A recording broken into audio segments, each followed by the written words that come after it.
día, sin lugar a duda, que tiene que ver con la vacuna de Pfizer, que anunció que tiene un 90% de efectividad. Bueno, la pregunta es, ¿cuántas vacunas recibiría la Argentina de Pfizer? Hemos hablado de la de Oxford, hemos hablado de la de Rusia. Bueno, y ahora esta novedad. Está aquí con más información Martín Rodríguez Yebra. Martín, buenas tardes, primero. Buenas tardes. Bueno, a ver, ¿qué pasa con Argentina y Pfizer? ¿Hasta dónde llegó la negociación argentina aquí? Bueno, si te acordás, Pfizer es uno de los primeros laboratorios que viene a la Argentina, se reúnen incluso con el presidente Alberto Fernández allá por junio, julio, y acuerdan que Argentina va a ser el único país de América Latina en el que se van a hacer estudios de fase 3 de esa vacuna. Por ese lado, se están haciendo esos estudios clínicos en la Argentina, o sea, es uno de los países involucrados en todo este trabajo del que una parte, los informes preliminares se conocieron hoy, y es una de las vacunas que el gobierno pretende tener disponibles en el momento que se aprueben y que puedan realmente aplicarse a la población. Pero va a ser una cantidad relativamente menor para lo que se necesita, no mayor al 1.000.000 de dosis. Eso es al menos lo que están diciendo en el gobierno. Cuando se necesitan aplicar 2 dosis. Es decir, que estamos hablando de 500.000 vacunas. Sería un lote, por lo menos hasta ahora, pequeño en comparación con los que se están negociando, por ejemplo, con la vacuna rusa, que se habla de 25 millones de dosis, o sea, para 12 millones de personas, vamos a hacerlo más simple.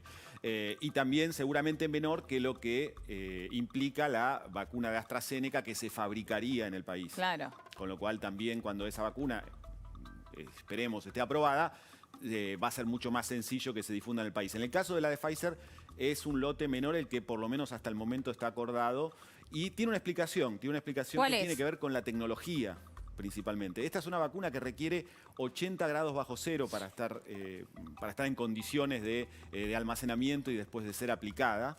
Y eso no es sencillo, no hay en el país muchos lugares que puedan garantizar esa tecnología y principalmente se usaría en la ciudad de Buenos Aires, en algunos pocos lugares donde sí se puede Claro, es cierto. Uno piensa almacenar. En distintos puntos del país donde se podría almacenar, ¿no? Con ese nivel de frío que vos estabas marcando. Claro. Y hay que ver también si se puede hacer de aquí en adelante. Digo, no nos hemos ni siquiera preparado para esto porque no se sabía. No, claro. Imagínate el operativo que se requiere para un programa de vacunación de esta magnitud.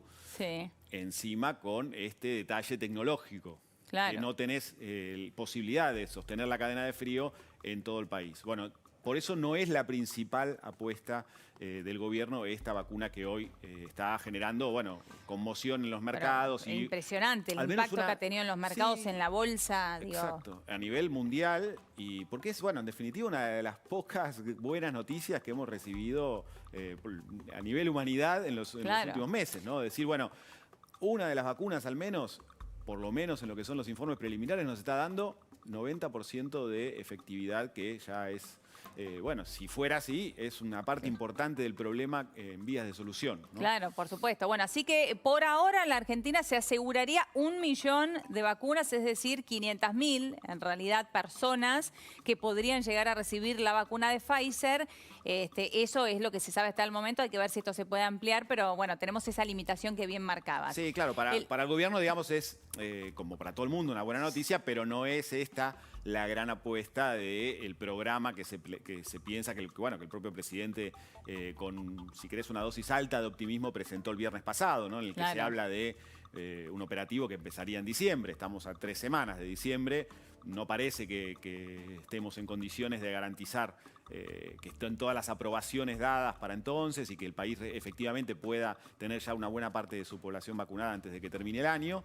Pero también, bueno, hay un componente político, hay una necesidad del gobierno de transmitir un mensaje optimista y hay una necesidad también de que, bueno, avance lo más rápido posible esta salida de la pandemia, porque también hay una limitación de fondos. Y es un gobierno que hoy tiene la necesidad de empezar con un plan que está empezando a plantear el ministro de Economía, un plan de ajuste. Bueno, Un plan- interesante esto que marcas porque esto nos lleva, por supuesto, a la visita del fondo, ¿no? Claro. Que va a llegar en el día de mañana y que cuando hablas del plan de ajuste es lo primero que pensamos. Nosotros decimos, bueno, tenemos 44.000 millones de dólares que para pedirle refinanciar al fondo, algo el fondo va a pedir a cambio, ¿no? Exacto. Es cierto que una pandemia genera muchísimos gastos, esta cuarentena genera muchísimos gastos. ¿Qué piensa hacer el gobierno con respecto a esto? Bueno, va a haber, lo que se está empezando a plantear es una reducción importante del gasto, eso es lo que está planteando el ministro Guzmán en las reuniones que ha tenido con empresarios, con políticos, con su propio sector interno. El mensaje que está bajando es el de un plan de estabilización que, entre otras cosas, tiene una muy inferior cantidad de emisión respecto de lo que fue este año. Y eso va a hacer que repercuta claramente en las ayudas que se están pagando por la pandemia, ¿no?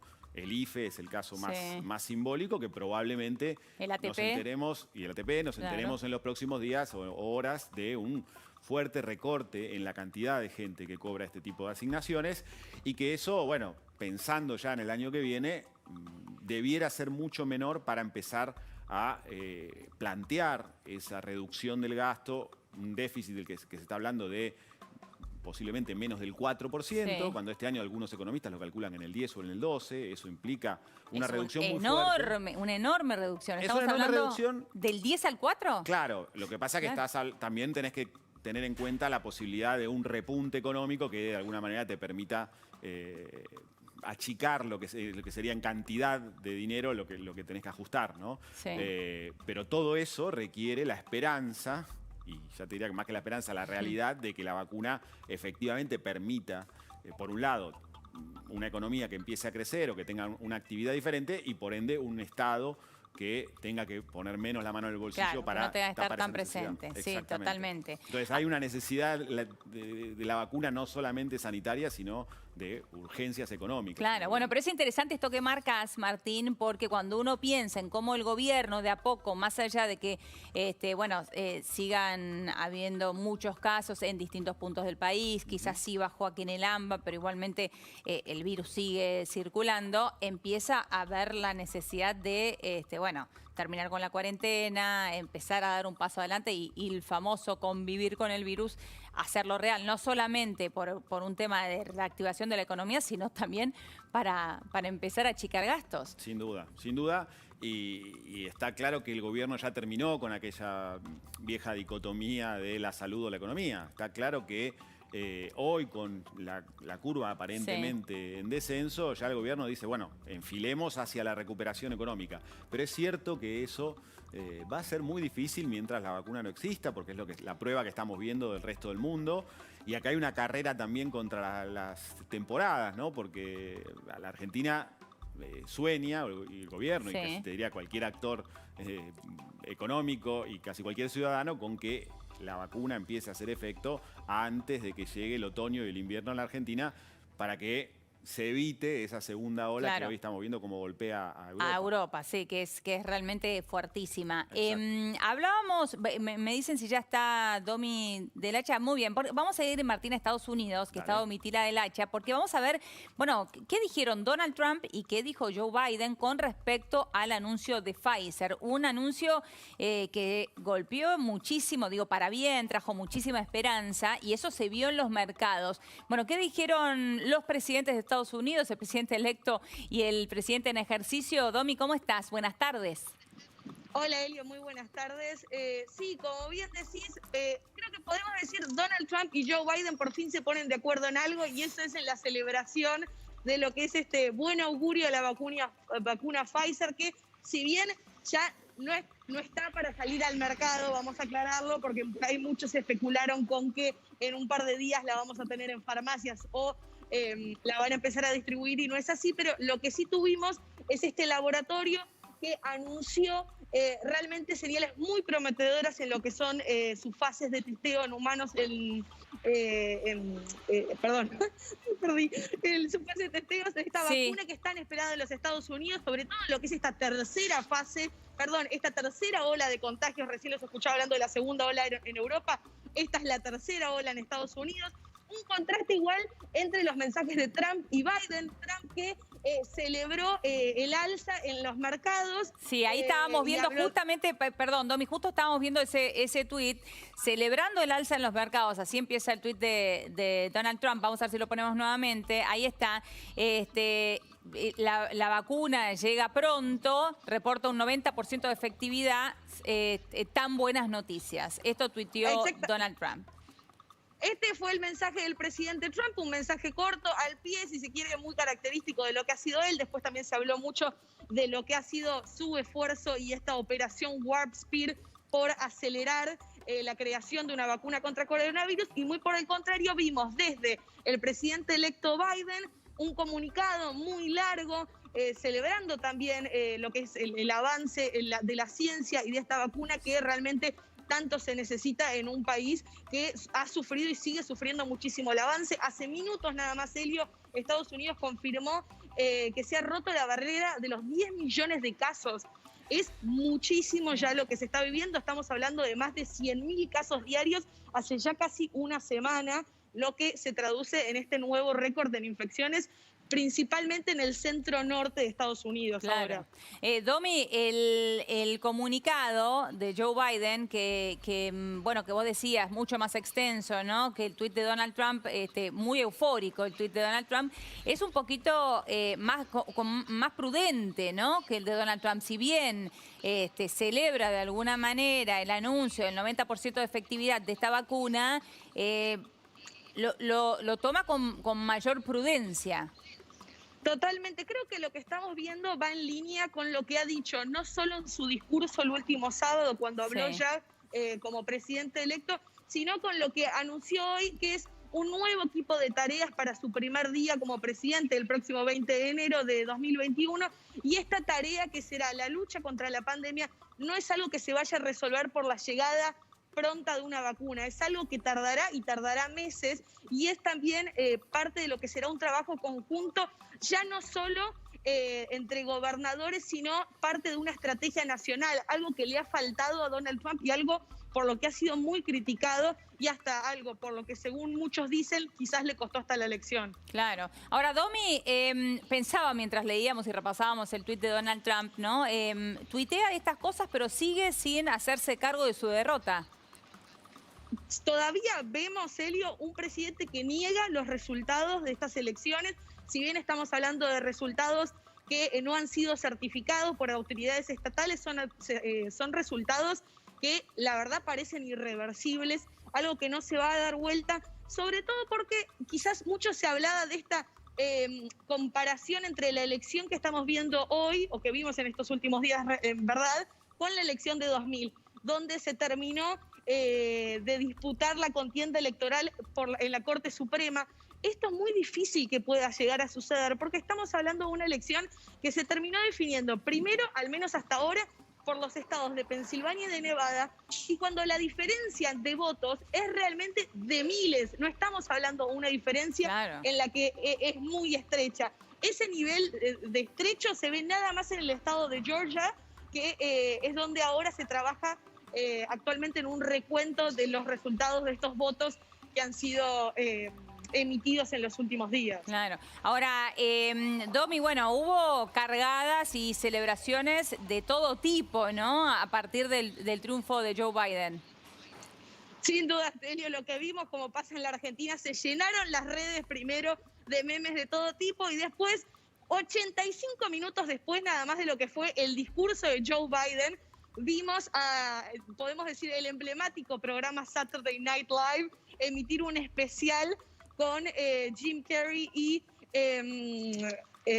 Maya Rudolph, caracterizando al presidente electo y a la vicepresidenta electa Kamala Harris. La verdad, algo que fue recibido con mucha gracia y algo que sin dudas sirvió como para romper un poco tantos días de tensión a la espera de estos resultados electorales. Es realmente imperdible. Vamos a hacer una cosa, Domi, vamos a compartirlo con aquellos que no lo vieron y después seguimos hablando de esto.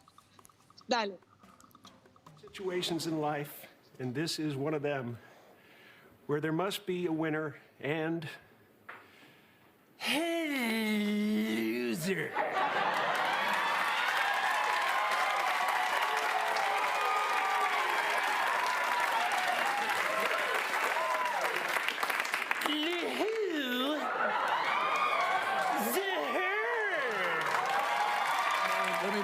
remind all of you who I really am.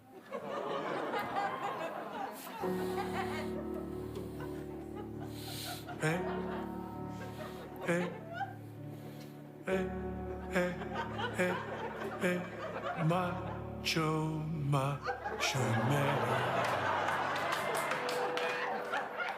I've got to be a macho man. Macho man. I've got to be a macho man. And this isn't goodbye, America. I'm just gonna say, see you in court. Bueno, imperdible. También Alec Baldwin, impresionante, ¿no? Haciendo de Donald Trump. Ahora, esto es una parodia, pero una parodia que por ahora se mantiene en la realidad. Esto que decía Alec Baldwin, bueno, nos vemos en la corte. ¿Esto puede realmente seguir así, Domi? ¿Por cuánto tiempo más? ¿De qué se habla ahí? Bueno, lo que sabemos, Elio, es lo que charlábamos recién. ¿Qué dice Trump? Trump dice que esta contienda electoral fue fraudulenta y indica que fue fraudulenta principalmente por el uso del voto por correo, Sí. algo que debemos remarcar, existe hace años en Estados Unidos y hasta el mismo presidente lo ha utilizado, no es algo nuevo. Ahora bien, ¿hay evidencia de que hay fraude? No, hasta ahora no se ha presentado ningún tipo de evidencia de que así sea. El presidente, en conjunto con su equipo de legales, encabezado por el exalcalde de la ciudad de Nueva York, Rudy Giuliani, ha iniciado acciones legales en los estados que por ahora han definido la contienda. Muy a pesar de esto, ya ha sufrido varios reveses que le dicen que no hay evidencia suficiente para hacer un recuento o evidencia suficiente para frenar un recuento. Es muy probable que, dado el contexto, Sí. esto no avance hasta la Corte Suprema. Es decir, Trump y su equipo hoy tienen mecanismos legales para accionar a nivel estatal, pero para que algo llegue a la Corte tiene que seguir un determinado camino de apelaciones, es decir, llegar a las Cortes Federales y de ahí recién a las Cortes Supremas. Claro. Ese camino hoy se ve complicado, al menos eso es lo que nos dicen los especialistas, que Trump no tiene fundamentos como para alcanzar la Corte en su pedido de fraude. Domi, ¿se evalúa la posibilidad de que Trump se niegue a abandonar la Casa Blanca? Se evalúa y de hecho hasta un asesor del candidato, ahora presidente electo Joe Biden, dijo: nosotros no tenemos ningún problema, para eso está el servicio secreto, si hay un intruso en la Casa Blanca se lo escortará a la salida. Recordemos, en Estados Unidos no hay legalmente la necesidad de una transición, es decir, no hay un bastón de mando que hay que trasladar para que el poder pase de uno a otro. Trump puede llegar al 20 de enero sin aceptar su derrota. Técnicamente acá las presidencias terminan, no pasan de un presidente a otro, y es por eso también que muchos hablan de que no es necesario, sería históricamente algo que nunca sucedió antes, Sí. pero que no es necesario que Trump asuma su derrota para que Biden se convierta en nuevo presidente de los Estados Ahora, Unidos. es importante esto que estás marcando porque, bueno, claro, a diferencia de lo que sucede acá, sí sería necesaria esa transición, ese traspaso de mando. Eso en la formalidad, pero sería histórico también ver un presidente de Estados Unidos o negándose a salir de la Casa Blanca o yéndose por la puerta de atrás, digo, sin reconocer una derrota, sin hablarle a quien va a tomar después el mando, aunque sea simbólicamente, ¿no? No, sin dudas estamos hablando de un contexto completamente atípico, algo que no ha sucedido en la historia de Estados Unidos, y es por eso también que empieza a circular ahora información de que hasta la primera dama, Melania Trump, ha incitado al presidente a decir: da un paso al costado y aceptá tu derrota, aceptá a Joe Biden como presidente electo de los Estados Unidos. Esta es información que ha trascendido a través de medios locales, pero hasta ahora Trump, la verdad, se ha mantenido muy en contra de que esto suceda. Dice que la elección no está terminada aún. Bueno, él estaba repasando, bueno, obviamente a partir de este triunfo, vos lo has hecho mucho más que yo todavía, Domi, pero varias cosas que dijo Donald Trump en la campaña, y él 3, 4 meses atrás, en un momento dijo, yo no voy a reconocer la derrota porque voy a ganar. Él en algún momento dejó trascender esto durante la campaña. No, de hecho, Elio, mucho antes de eso dijo, o sea, se negaba directamente a responder a la idea de qué hará si le toca eventualmente perder. Él Claro. se negaba a contestarlo, esa respuesta la dio hace unas semanas nada más, y aún así, días atrás dijo, yo soy un muy mal perdedor. Es por eso que el New York Times, el diario icónico de aquí de los Estados Unidos, salió a emitir un editorial en el que ya le ruegan, por favor, que dé un paso al costado a este presidente, que igual también debemos decir, está muy acompañado todavía por su núcleo duro de votantes, que ha salido a marchar, quizás no a la escala que vimos en los últimos días, principalmente en grandes y pequeñas ciudades más bien demócratas de los Estados Unidos, pero aún así hemos visto protestas hasta de hombres y mujeres armadas exigiendo que el triunfo se le otorgue al presidente Trump. Así que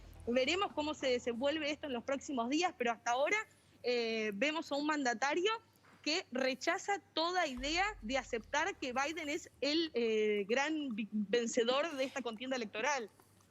¿Y qué pasa con el Partido Republicano? Digo, porque por un lado está Donald Trump, ¿no? Él puede ser un pésimo perdedor, como él mismo dice, y de hecho lo está demostrando, ¿no? A tal punto a no querer abandonar la Casa Blanca, pero detrás hay un partido, ¿no? El Partido Republicano. Hemos visto al propio Bush reconociendo el triunfo de Biden también, ¿no? Ahí tenemos el comunicado de Bush.